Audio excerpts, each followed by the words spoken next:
बळजबरीचे लग्न भाग 4. जुनं कर्ज नव्या प्रेमावर सावली. दारात उभा असलेला सुटापुटातला माणूस आत्मविश्वासाने हसत होता. त्याच्या चेहऱ्यावर थंडपणा होता आणि नजरेत धमकी. अनिश, जुनं कर्ज फेडायची वेळ आली आहे. घरात पुन्हा शांतता पसरली. नम्रताने अनिशकडे पाहिलं. काही क्षणापूर्वी प्रेमाची कबुली देणारा तोच अनिश आता पांढराफटक पडला होता. तू इथे? अनिशच्या तोंडून शब्द फुटले. तो माणूस हसला. मला पाहून आनंद झाला नाही वाटतं. सुजाता पुढे आली. कोण आहे हा? तो माणूस नम्रपणे म्हणाला, मी विक्रम सिंग, अनिशचा जुना ओळखीचा. अनिश कठोर आवाजात म्हणाला, ओळखीचा नाही, त्रास. विक्रम हसत म्हणाला, तुझ्यासाठी कदाचित, पण माझ्यासाठी तू अजूनही देणेकरी आहेस. नम्रता हादरली. देणेकरी? सुजाता घाबरली. अनिश, काय चाललंय हे? अनिश शांत राहिला. विक्रमने घरात पाऊल टाकलं. चला सगळ्यांसमोर सांगतो. सगळे हॉलमध्ये बसले. विक्रम आरामात सोफ्यावर बसला. 2 वर्षापूर्वी अनिशने माझ्याकडून पैसे घेतले होते. निखिल म्हणाला. भाऊ, कशासाठी? अनिशने मान खाली घातली. निखिलच्या शिक्षणासाठी आणि डॅडच्या बिझनेसचं नुकसान भरून काढण्यासाठी. सुजाता स्तब्ध झाली. तू आम्हाला काहीच सांगितलं नाहीस, कारण तुम्ही आधीच तणावात होतात. विक्रमने टाळ्या वाजवल्या. वा, त्यागमूर्ती मुलगा. नम्रताला जाणवलं अनिशने घरासाठी किती काही लपवलं होतं. मग आता समस्या काय? तिने विचारलं. विक्रम हसला. समस्या इतकीच की व्याजासकट पैसे दुप्पट झालेत. अनिश रागाने उठला. मी तुला बरंच परत केलंय. हो, पण उरलेले अजून बाकी आहे. विक्रमने फाईल पुढे केली. 50 लाख. सगळे हादरले. सुजाता खुर्चीत बसलीच. इतके पैसे? निखिल थरथरला. भाऊ, माझ्यासाठी? अनिश म्हणाला, तुझी चूक नाही. नम्रता अनिशकडे पाहत होती. तिला पहिल्यांदा समजलं, हा माणूस स्वतःच्या वेदना लपवून सगळ्यांसाठी जगत होता. विक्रम पुढे म्हणाला, पैसे दे, नाहीतर घरावर केस करेन. सुजाता घाबरली. हे घर? हो, कागदावर सही आहे. अनिश दचकला. मी घरावर सही केली नव्हती. विक्रम हसला. कागद वाचून सही करायला हवी होती. अनिश त्याच्याकडे धावला. तू फसवलंस मला. विक्रम शांतपणे म्हणाला, व्यवसायात भावनांना जागा नसते. नम्रता मध्ये आली. बस. ती पहिल्यांदाच विक्रम समोर ठाम उभी राहिली. काय हवंय तुम्हाला? विक्रम तिच्याकडे पाहत हसला. हुशार बायको आहे तुझी. तो उठला. मला पैसे हवेत 7 दिवसात, आणि नाही दिले तर घर जाईल आणि तुमचा सन्मानही. तो निघून गेला. घरात जड शांतता पसरली. सुजाता रडू लागली. हे काय संकट आलं? निखिल अपराधीपणाने म्हणाला, भाऊ, माझ्यामुळे. अनिश ओरडला. कोणीही स्वतःला दोष देऊ नका. तो स्वतःच तुटत होता. नम्रता त्याच्या मागे खोलीत गेली. अनिश खिडकीत उभा होता. मी सगळं सांभाळतो म्हणालो, पण काहीच नाही सांभाळू शकलो. नम्रता शांतपणे म्हणाली, तुम्ही सगळ्यांसाठी उभे राहिलात तेच खूप आहे. आता घर जाईल. जाऊ दे. अनिश वळला. काय? नम्रता त्याच्या डोळ्यात पाहत म्हणाली, घर विटाचं असतं, कुटुंब माणसांचं. आपण सगळे सोबत असलो तर पुन्हा उभं राहू. अनिशच्या डोळ्यात पाणी आलं. तू इतकी मजबूत कशी आहेस? ती हलकं हसली. कारण आयुष्याने मला आधीच तोडलंय. अनिश तिच्या जवळ आला. नम्रता, मी तुला संकटात ओढलं नाही. मी स्वतः चालत आले. का? ती काही क्षण शांत राहिली. मग हळू आवाजात म्हणाली, कारण मलाही बहुतेक तुमच्यावर प्रेम झालंय.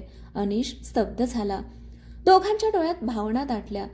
तेवढ्यात खाली गेटजवळ पुन्हा कार थांबली. निखिल धावत वर आला. भाऊ, विक्रम परत आलाय आणि त्याच्यासोबत पोलीस आहेत. दोघेही हादरले. विक्रम पोलिसांसोबत का आला? घर जप्त होणार का? नम्रताची प्रेमाची कबुली अपुरीच राहणार आणि अनिश आता कोणता मोठा निर्णय घेणार? घर जप्तीचा धक्का.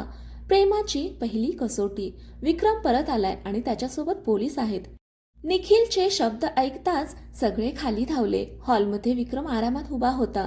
त्याच्या चेहऱ्यावर विजयी हास्य होतं. 2 पोलीस अधिकारी त्याच्या बाजूला उभे होते. सुजाता घाबरून म्हणाली, आता काय हवंय तुम्हाला? विक्रम थंडपणे म्हणाला, मला काही नवं नको, फक्त माझं हक्काचं. अनिश पुढे आला. मी 7 दिवस मागितले होते. मी विचार बदलला. म्हणजे आजपासून या घरावर कायदेशीर जप्तीची प्रक्रिया सुरू होते. घरात एकदम खळबळ उडाली. सुजाता रडत बसली. हे घर माझ्या संसाराचं स्वप्न आहे. विक्रम म्हणाला, स्वप्नांसाठी पैसे लागत असतात. निखिल संतापला. तुम्हाला लाज नाही वाटत? विक्रम हसला. लाज बँकेत जमा होत नाही. पोलीस अधिकाऱ्याने कागद पुढे केला. आम्ही फक्त नोटीस देण्यासाठी आलो आहोत. 7 दिवसात रक्कम न भरल्यास पुढील कारवाई होईल. अनिशने कागद हातात घेतला. त्याच्या हातात थरथर होती. नम्रता त्याच्या शेजारी उभी राहिली. विक्रमने नम्रताकडे पाहत म्हटलं, तुझ्या नवऱ्याने प्रेमात वेळ घालवण्यापेक्षा व्यवहार शिकला असता तर आज हे दिवस पाहावे लागले नसते. नम्रता पुढे आली. ज्याला माणुसकी कळत नाही त्याला प्रेमाची किंमत कधीच कळणार नाही. विक्रम काही क्षण शांत झाला. ठीक आहे, 7 दिवसांनी भेटू. तो निघून गेला. घरात सगळे तणावात बसले होते.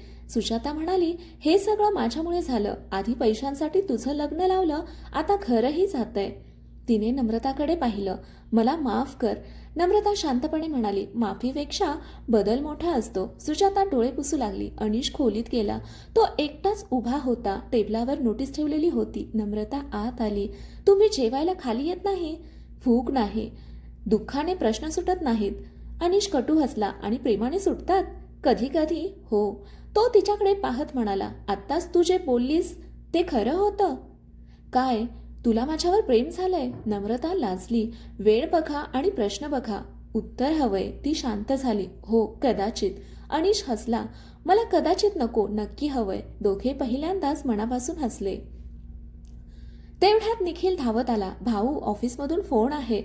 अनिशने कॉल घेतला. समोरून आवाज आला, सर, कंपनीच्या अकाउंटमधून मोठी रक्कम गायब झाली आहे. अनिश हादरला. काय?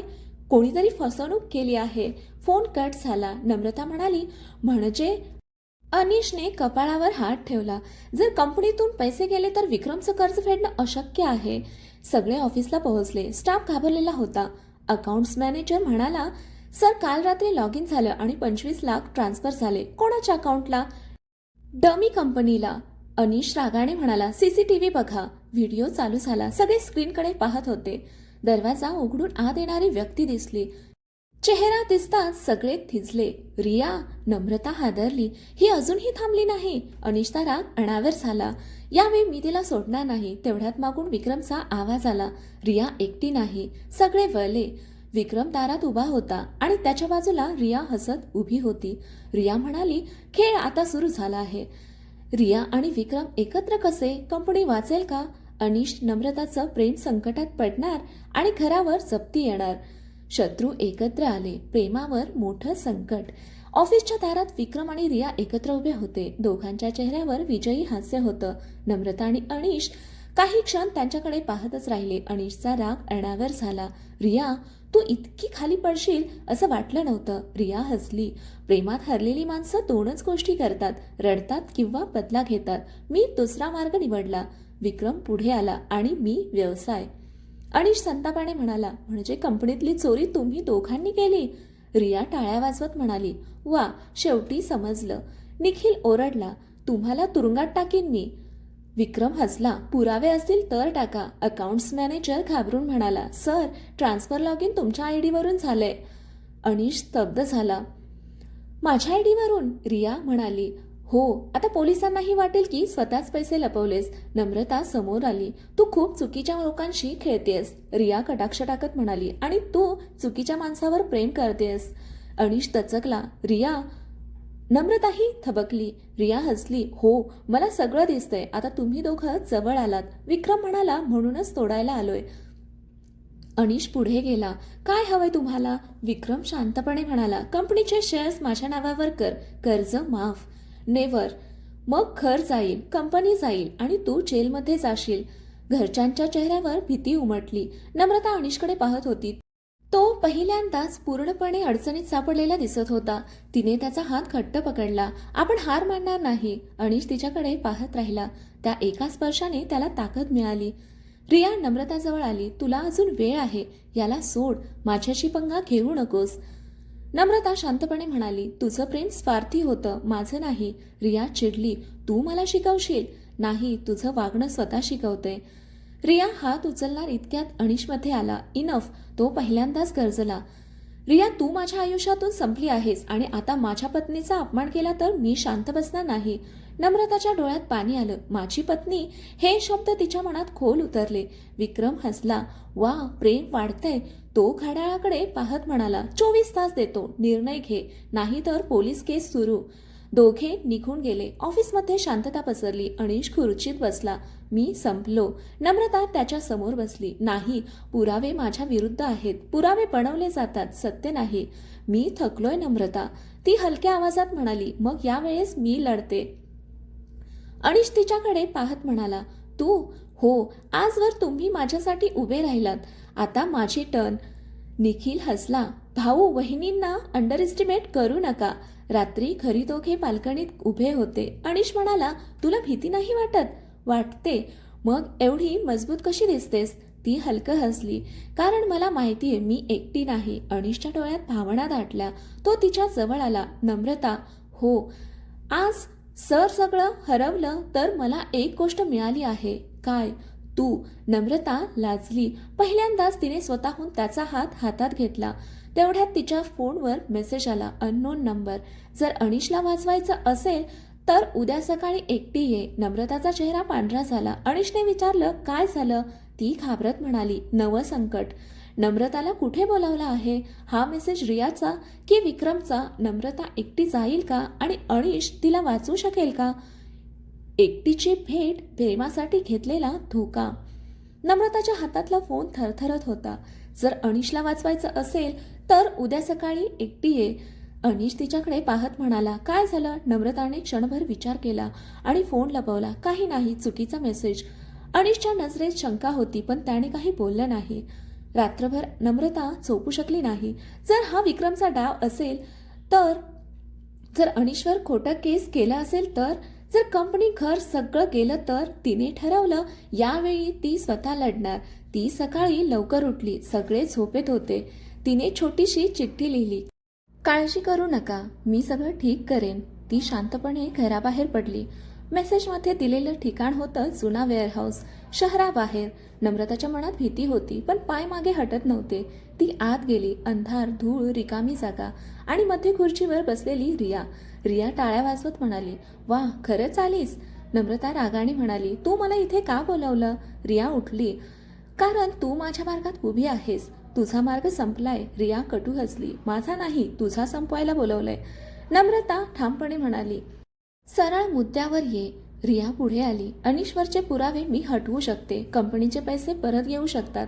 विक्रम मागे हटू शकतो. बदल्यात तू अनिशच्या आयुष्यातून कायमची निघून जा. नम्रता थिजली. काय? रिया म्हणाली, त्याला सांग तू त्याच्यावर प्रेम करत नाहीस. त्याचं लग्न तोड आणि कायम दूर जा. नाहीतर तो जेलमध्ये जाईल आणि रस्त्यावर येईल. नम्रताच्या डोळ्यात अश्रू दाटले. तिने पहिल्यांदा स्वतःसाठी कुणावर प्रेम केलं होतं आणि आता त्याच्यासाठीच त्याला सोडायची वेळ आली होती. रिया हसत म्हणाली, निर्णय घे, प्रेम की त्याचं आयुष्य. नम्रता काही क्षण शांत राहिली. मग हळू आवाजात म्हणाली, मी तयार आहे. रिया विजयीपणे हसली. शहाणी मुलगी. तेवढ्यात मागून आवाज आला, खूप मोठी चूक केलीस. दोघी वळल्या. दारात अनिश उभा होता. त्याच्या डोळ्यात राग आणि वेदना दोन्ही होत्या. नम्रता हादरली. तुम्ही इथे? अनिश म्हणाला, तुझी चिठ्ठी वाचली आणि तुझ्यावर लक्ष ठेवायला शिकवलंय आयुष्याने. रिया चिडली. परफेक्ट टायमिंग खराब केलंस. अनिश नम्रताजवळ आला. तू मला वाचवण्यासाठी स्वतःला दूर करणार होतीस. नम्रता रडत म्हणाली, माझ्यामुळे तुला काही झालं तर?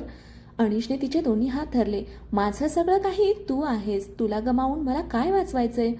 नम्रता स्तब्ध झाली. रिया संतापली. Enough, security. 2 माणसं आत आली. नम्रता घाबरली. अनिश तिच्या समोर उभा होता. कोणी हात लावून दाखवा. तेवढ्यात बाहेरून पोलीस सायरनचा आवाज आला. रिया घाबरली. काय? अनिश हसला. यावेळी मी तयारीशी आलोय. पोलीस आत आले. रिया मागे सरकली. अधिकारी म्हणाले, रिया मल्होत्रा, ब्लॅकमेल, आर्थिक फसवणूक आणि धमकी यासाठी तुम्हाला अटक करण्यात येत आहे. रिया ओरडली. विक्रमने मला फसवलं. अनिश म्हणाला, आता सत्य बाहेर येईल. रिया जाताना नम्रताकडे पाहत म्हणाली, खेळ अजून संपलेला नाही. विक्रम जास्त धोकादायक आहे. तिला घेऊन गेले. वेअरहाऊसमध्ये शांतता पसरली. नम्रता रडत अनिशला बिलगली. मला वाटलं मी तुम्हाला गमावेन. अनिशने तिला घट्ट मिठी मारली. आता कुठेच जाऊ देणार नाही. तो तिच्या कपाळावर हलकं चुंबन देत म्हणाला, नम्रता, आय लव्ह यू. तिच्या डोळ्यात आनंदाश्रू आले. I love you too. दोघे पहिल्यांदाच मनापासून एकमेकांच्या मिठीत हरवले. तेवढ्यात अनिशचा फोन वाजला. निखिलचा कॉल. भाऊ, लगेच घरी या. बाबांची तब्येत पुन्हा बिघडली आहे आणि विक्रम घरात आहे. दोघेही हादरले. भाग 5 मध्ये विक्रम घरात काय करतोय? अनिशच्या वडिलांना काय झालं? प्रेमानंतर लगेच नवं संकट आणि विक्रमचा अंतिम डाव काय आहे? हे पाहू पुढच्या भागामध्ये. कथा आवडली असेल तर कथेला लाईक करा, शेअर करा, कमेंट करा आणि आपल्या चॅनेलला सबस्क्राईब करा. कथा वाचल्याबद्दल, ऐकल्याबद्दल धन्यवाद.